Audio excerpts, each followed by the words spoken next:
الرحیم عن عبد الله بن عمرو بن عاص رضی اللہ تعالی عنہ قال مر رجل وعليه ثوبان احمران فسلم على النبي صلی اللہ تعالی علیہ وسلم فلم يرد عليه رواہ الترمذی و ابو داود۔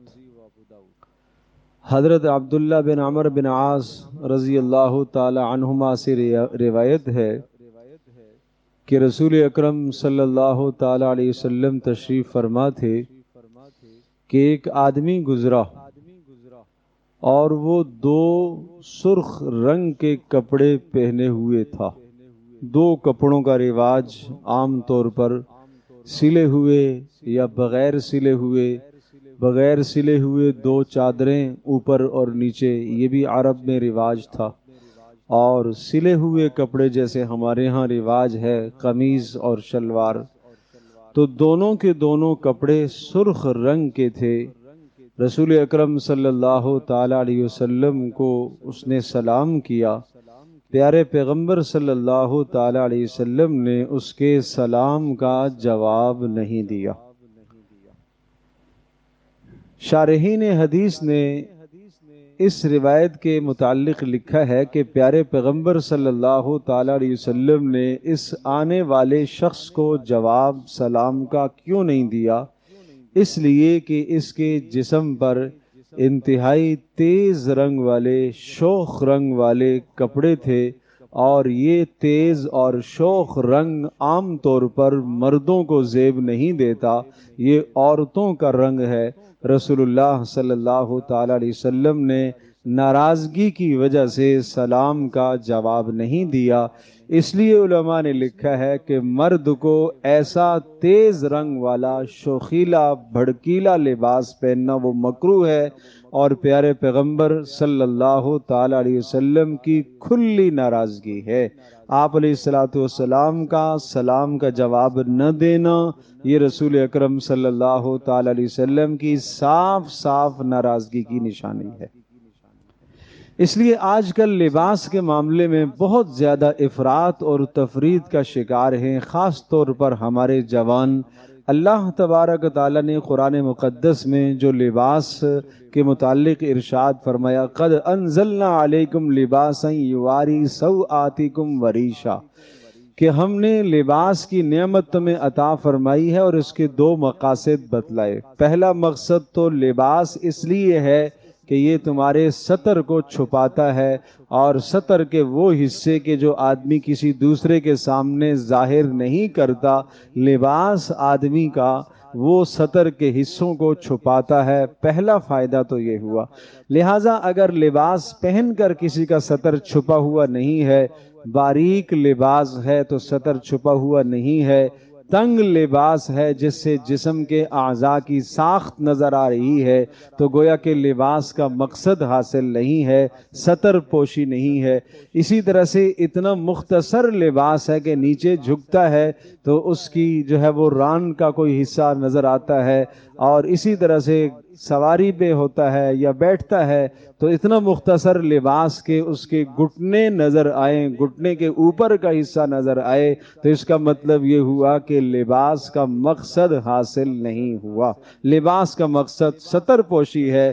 ناف سے لے کر گھٹنے کے نیچے تک کا حصہ ہر حال میں مرد کو ڈھانپنا ضروری ہے، اور اس کا ڈھانپنا فرض ہے، اور اس کا کسی غیر کو دکھانا قطعاً حرام ہے، اور اس کا دیکھنا بھی قطعاً حرام ہے۔ اسی طرح سے دوسرا مقصد جو لباس کا بتلایا وہ ہے خوبصورتی کے۔ لباس اس لیے ہم نے تمہیں دیا ہے کہ لباس کے ذریعے سے جسم میں خوبصورتی آتی ہے۔ ایک انسان اور حیوان میں فرق پتہ چلتا ہے کہ حیوان تو ننگا دڑنگا ہوتا ہے، اور انسان کو اللہ پاک نے لباس کی نعمت سے مالا مال فرمایا ہے، لہذا لباس کا مقصد خوبصورتی ہے۔ تو یہ دو مقاصد ذکر فرمائے۔ پھر فرمایا وَلِبَاسُ التَّقْوَى ذَلِكَ خَيْرٌ، معنی یہ ہوا کہ شریعت کے اصولوں کی پابندی کر کے جو لباس پہنا جائے گا وہ سب سے بہترین لباس ہے۔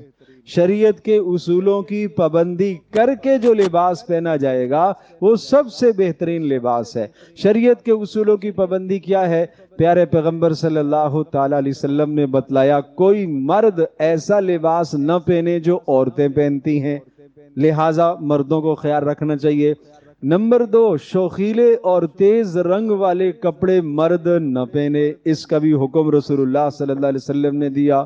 نمبر 3، اوپر سے جانے والے لباس سے مرد کے ٹخنے نہیں چھپنے چاہیے، یہ بھی رسول اللہ صلی اللہ تعالی علیہ وسلم کی صاف صاف واضح تعلیم ہے۔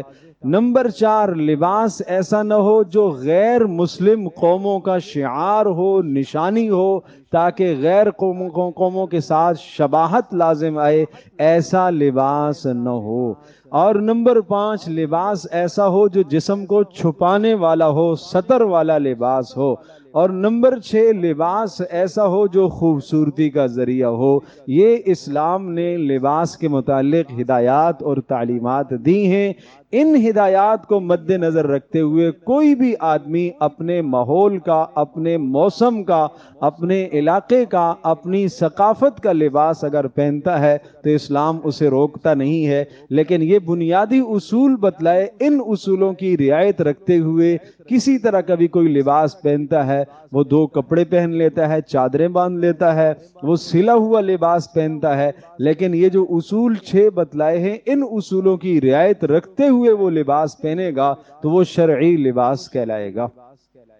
پھر رسول اللہ صلی اللہ تعالی علیہ وسلم کی تعلیمات میں اس قدر تاکید آئی ہے، آپ علیہ الصلوۃ والسلام نے ارشاد فرمایا کہ ان مردوں پر لعنت ہو جو عورتوں کے ساتھ شباہت اختیار کرتے ہیں، اور ان عورتوں پر بھی لعنت ہو جو مردوں کے ساتھ شباہت اختیار کرتی ہیں۔ بخاری شریف کی روایت ہے۔ یہ شباہت کس میں ہے؟ لباس میں، لباس کے رنگ میں، وضاقتہ میں، چلت پھرت میں، ہر شے میں، اور بالوں کے بنانے میں جو شباہت اختیار کرتے ہیں یا کرتی ہیں، عورت مرد کی شباہت اختیار کرے، مرد عورت کی شباہت اختیار کرے۔ رسول اللہ صلی اللہ علیہ وسلم مہربان اور شفیق ہونے کے باوجود بھی آپ نے اس پر لعنت فرمائی ہے، اس لیے کہ اللہ نے مرد کو مرد بنایا ہے، اسے عورت بننے کا کیوں شوق ہو رہا ہے؟ عورت کو اللہ نے عورت بنایا ہے، وہ مردوں کے ساتھ شباہت کیوں اختیار کرتی ہے؟ مزید آپ علیہ الصلوۃ والسلام نے فضیلت کے لیے یہ ارشاد فرمایا، البسوا الثیاب الابیض، سفید کپڑے تم پہننے کا التزام اور اہتمام کیا کرو، فَإِنَّهُ أَطْهَرُ وَأَطْيَبُ، اس لیے کہ سفید کپڑا زیادہ پاکیزہ، صاف ستھرا اور نفیس ہوا کرتا ہے۔ وَكَفِّنُوا فِيهَا مَوْتَاكُمْ، اور اپنے مردوں کو بھی تم سفید کپڑوں میں کفن دیا کرو۔ کفن دینے کا تو رواج ہے، سفید میں ہی دینا ہے لازمی۔ آج تک ہم نے کسی رنگ والے کپڑے میں کسی کو کفن نہیں دیکھا، لیکن زندگی میں سفید کپڑے پہننے کا رواج بہت کم ہے، جبکہ رسول اللہ صلی اللہ علیہ وسلم کی تعلیمات یہی ہے۔ آپ علیہ الصلوۃ والسلام کو پسند یہ تھا، منع نہیں ہے، کسی دوسرے رنگ کا کپڑا پہنا جا سکتا ہے، لیکن شوخیلا کپڑا، تیز رنگ والا کپڑا، بھڑکیلے رنگ کا کپڑا، خاص طور پر سرخ رنگ کا کپڑا، جو عورتوں کے ساتھ رنگ خاص ہیں، ایسے رنگ سے رسول اللہ صلی اللہ تعالی علیہ وسلم نے منع فرمایا۔ اور پھر رسول اللہ صلی اللہ علیہ وسلم کی تعلیم یہ بھی ہے، آپ علیہ السلام نے ارشاد فرمایا، ان اللہ یحب ان یرا اثر نعمتہ علی بدنہ، اللہ تبارک تعالی اس بات کو پسند کرتا ہے کہ اپنی نعمت کے آثار اپنے بندے کے جسم پر نظر آنے چاہیے۔ یعنی اللہ نے اگر کسی آدمی کو اچھے لباس کی طاقت عطا فرمائی ہے، وہ اچھا لباس پہنے، خوبصورت لباس پہنے۔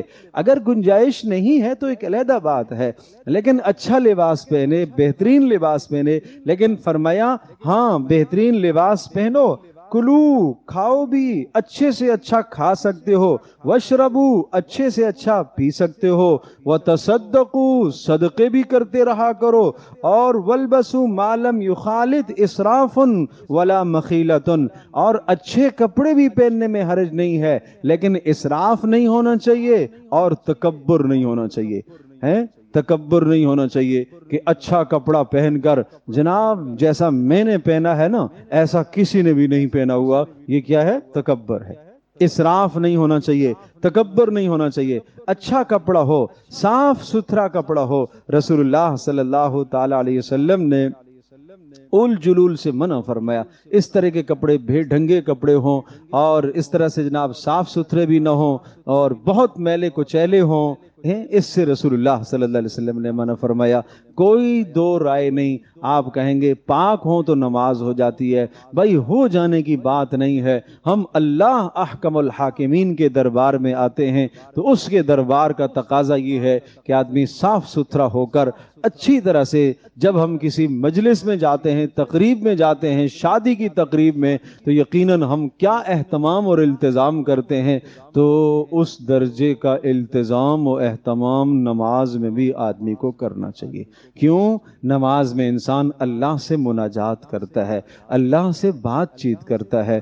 دنیا میں کسی بادشاہ سے بات چیت کرنے کے لیے جانا ہو، کسی گورنر سے بات چیت کرنے کے لیے جانا ہو، تو پھر ہم کیا اہتمام اور التزام کریں گے؟ تو اللہ پاک سے جب بات چیت کرنے کے لیے اور اللہ سے مناجات کرنے کے لیے کوئی آدمی آئے تو بھائی وہ لباس نہ پہنو جو رسول اللہ صلی اللہ علیہ وسلم کو پسند نہیں تھا، اس لباس کو اپناؤ جو پیارے پیغمبر صلی اللہ علیہ وسلم کو پسند تھا۔